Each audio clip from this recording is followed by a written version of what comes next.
एक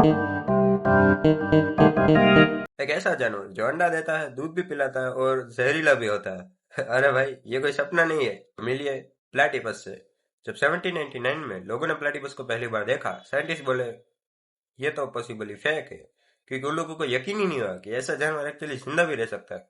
उन लोगों को लगा किसी ने बतख की चोंच को बीवर के बॉडी के पीछे जोड़ दिया है, पर ये पूरा का पूरा रियल जानवर था और आज भी साइंटिस्ट को सरप्राइज करता आ रहा है। जानवर के पास एक स्पेशल पावर होती है, ये पानी के अंदर शिकार का दिल की धड़कन महसूस कर लेता है बिजली के सिग्नल से, बेसिकली इलेक्ट्रोमैग्नेटिक फील्ड। सबसे शॉकिंग बात, मेल प्लेटिपस के पैर में जहरीला कांटा होता है। 1992 में ऑस्ट्रेलिया में एक आदमी को प्लेटिपस ने जहर लगा दिया और डॉक्टर बोले उसका दर्द बच्चा पैदा होने से भी ज्यादा था और हफ्तों तक चला। तुम्हारी जानकारी के लिए, हफ्तों तक चला। लेकिन आखिरकार इस चीज को वियर्ड क्या बनाता है?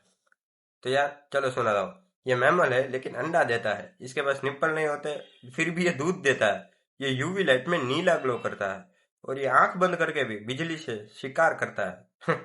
सच में दोस्तों, ये जानवर प्रूफ है कि नेचर के आगे साइंस भी छोटी चीज पड़ जाती है। ऐसी ही अमेजिंग फैक्ट्स के लिए फॉलो फॉर मोर फैक्ट्स।